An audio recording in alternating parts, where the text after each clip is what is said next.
Hey guys, so a lot of wrestling reviewers on YouTube tend to talk about two of the most god-awful wrestling shows of all time, being Heroes of Wrestling and Grand Masters of Wrestling.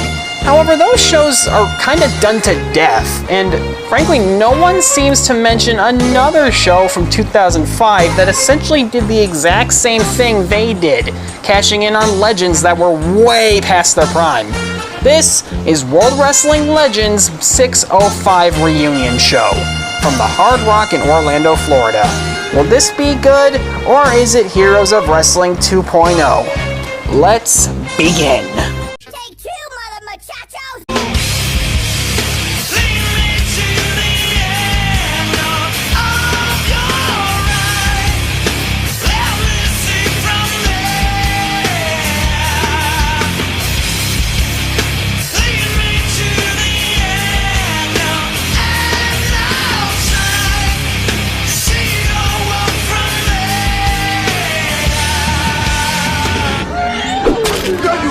Where I'm coming from, you jive, motherfucker! The show opens with a bunch of former Nitro girls doing a dance routine, as we then see the commentary team being Memphis legend Lance Russell, Jim Cornette, and Ron Nemi, with David Penzer as the ring announcer. Our opening contest features Nikolai Volkov accompanied by the Iron Sheik, and of course they do the usual shtick of Sheik yelling random shit and Volkov's terrible singing of the Russian national anthem. Volkov is taking on Hacksaw Jim Duggan, and I noticed Earl Hebner is the referee. They really went all out with the legends here. The match starts as Volkov and Duggan fight, with Duggan hitting 10 punches in the corner. Duggan hits a clothesline, and it's over! Yeah, just like that, it's over. Okay, I'll be fair, they did do the smart thing and not try to have Volkov work it for more than like 2 minutes, and not have Sheik work in the ring at all. Because just watch their match with the Bushwhackers at Heroes of Wrestling. That is really bad. So good on them, because at least Duggan was still competent enough to where he could still work decently. And yeah, they got it over with pretty quickly. I don't know, I'll give it a D-.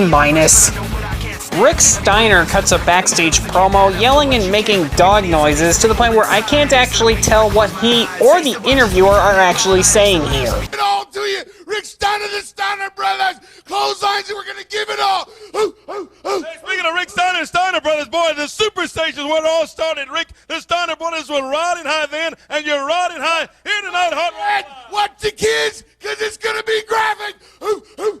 Hard Rock Live 605 The Reunion, back to the ring and more action. The next match is fucking Virgil, probably taking the gig for that fuck money, as he's now facing Rick Steiner. Virgil cheap shots Rick to start things off as Rick ducks a clothesline and hits his own. They then fuck up a T-bone suplex, then Steiner hits a Death Valley driver, and once again, just like that, it's over.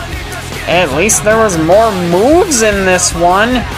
I guess that's another D-. We get another backstage promo where I can't tell what the hell they're saying, other than Brian Knobbs apparently getting a tattoo of Jimmy Hart on his arm. Gay! Our next match features Disco Inferno taking on Koko Beware. Disco attacks from behind as the bell rings, then does the funky chicken for some reason. Koko fights back with a hip toss and a scoop slam, then takes forever teasing a stomp in the nuts. He misses a splash in the corner as Disco capitalizes and hits a neck breaker for a 2 count. Then Disco hits a Russian leg sweep, but misses the Village People's elbow. Koko mounts a comeback with some punches in both versions of the atomic drop. Koko hits a bulldog and gets the 3 count. I gotta say, kudos to Koko for actually working a real match, and he didn't actually do too bad here, to be honest. So I'm gonna give this match a C-. Not a great match, but not too bad. Jimmy Hart and Greg Valentine cut a promo backstage with some random generic big man apparently named DNA, who I've never heard of before or after this, and he doesn't even accompany them to the ring in his match with Jimmy Snuka, which is up next.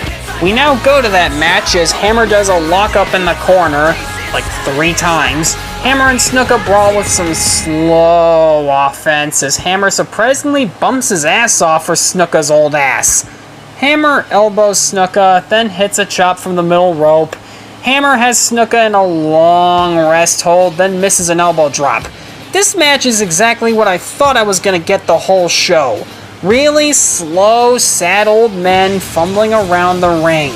Snuka goes for the big splash, but security stops him because he's too damn old for that, as the generic big man shows up and does absolutely nothing, as then Earl Hebner just throws the match out. I guess making Snuka the winner by DQ?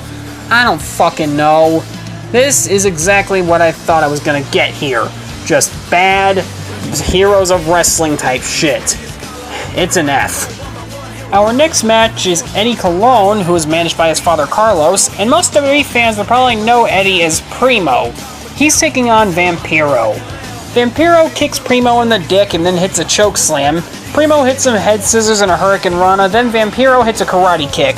Primo drop kicks Vampiro to the outside, then hits a suicide dive. Then Vampiro drops him on the barricade and starts beating up Carlos. Back in the ring, Vampiro hits a Yakuza kick, then both guys trade some chops, and Primo hits a drop toe hold, then a drop kick.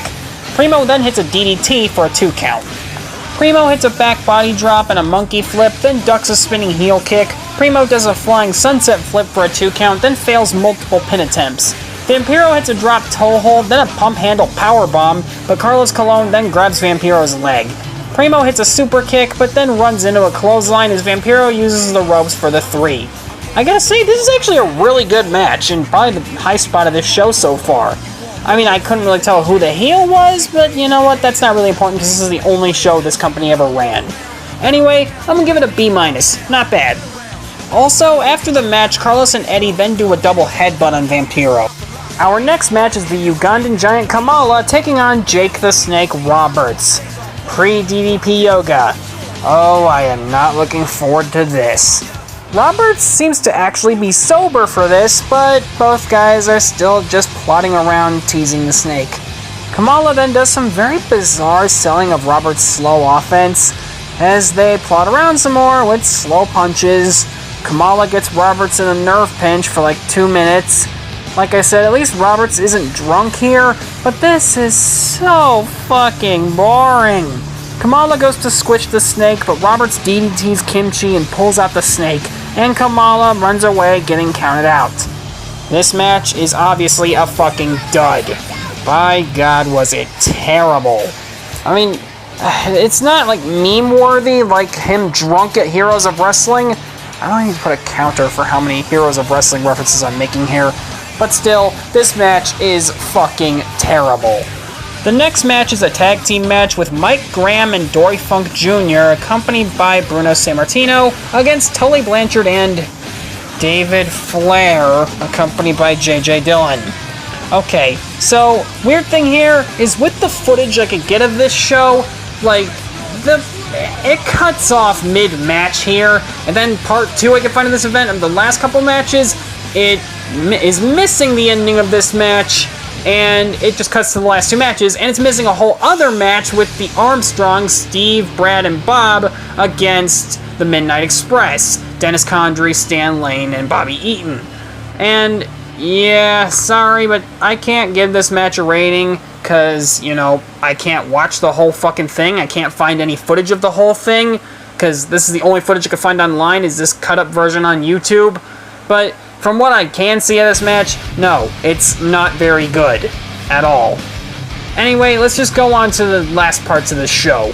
The next match I can cover is Diamond Dallas Page taking on Chris Kanyon. They start off brawling in the crowd and I can't see shit for a while. DDP tosses Kanyon into the ring as the match officially starts. DDP hits some corner punches, then Kanyon drops him on the turnbuckle. Kanyon then pulls out a table, but DDP reverses a suplex attempt. Later on, DDP and Kanyon have some good exchanges as Kanyon hits a flying leg drop. DDP fights out of a headlock as Kanyon hits an STO. DDP slams Kanyon's head onto the turnbuckle and hits a big boot. Kanyon hits a Russian leg sweep, then goes and grabs a chair, but hits the rope and hits himself in the face. Later on, Kanyon plays possum and cheap shots DDP. They fight on the stage as DDP then tosses Kanyon through the table. Kanyon hits a low blow in the ring, then a DDT. DDP then hits the Diamond Cutter and gets the win. I'll actually say that this is probably the best match on the whole card. I'm going to give it a B. And also, this is actually kind of significant. The only historically significant thing that happened at this show was that this is the show where Chris Kanyon got on the mic and actually came out as gay. So, yeah, good for him at the moment, but, you know, it didn't really work out well in the end. But that's a whole Dark Side of the Ring episode. It's main event time as Big Papa Pump Scott Steiner cuts a promo telling all his freaks to meet him in the back and that he'll beat up everyone in the crowd. His opponent is Buff Bagwell, who gets on the mic and cuts a babyface promo as Scott attacks from behind. Buff ducks a clothesline and hits a drop kick and then an atomic drop. Scott uses the Spice Girl wannabe at ringside as a shield before they brawl some more, and then Buff plants a kiss on her. Back in the ring, Steiner hits a belly-to-belly and then chokes Buff on the rope. Scott hits a clothesline and flexes, then we get a double clothesline. Buff hits a neck breaker, then a weird-looking DDT for a 2 count. Buff is looking for the blockbuster, but the Spice Girl shoves him off into a belly-to-belly. Steiner recliner, it's over. Frankly, this match wasn't bad, but I really think DDP vs. Kanyon should have been the main event here. Anyway, that's the end of this show, and yeah, it wasn't as bad as Heroes of Wrestling, although there were certainly some very bad matches, like Jake Roberts vs. Kamala and Jimmy Snuka vs. Greg Valentine. You also had the 2 opening matches being like a minute long, and you actually had some bright spots in this card, like Coco Beware of all people actually working a decent match with Disco Inferno, and you had pretty good matches like Vampiro vs. Eddie Colon and DDP vs. Kanyon, and the main event team Buff and Scott Steiner was okay. Overall, this whole show, it really wasn't as bad as I thought it would be, but it's forgettable. That's the best thing I can really say. It's forgettable. Anyway, Mother Muchachos, that's the end of the video. Please pile drive that like button, smack someone in the head with that bell icon, and subscribe for more wrestling content. See you later. You want to play 21? I got 22. You want to play blackjack? I got 2 of those too. You want to play ace and an ace? Maybe I got too many of those too. Follow my lead. If you not, gamble with me. The only thing you should gamble is this. Listen to me. When you walk in a casino and you want to gamble, the main thing is you should realize this. To gamble, you must accept losing. I don't accept losing. And neither is Damien. Damien, my friend. My friend, Damien. DDT. DDT. DDT. DDT. DDT. DDT! DDT! Think a lot! A man of his word, Jake the Snake Roberts.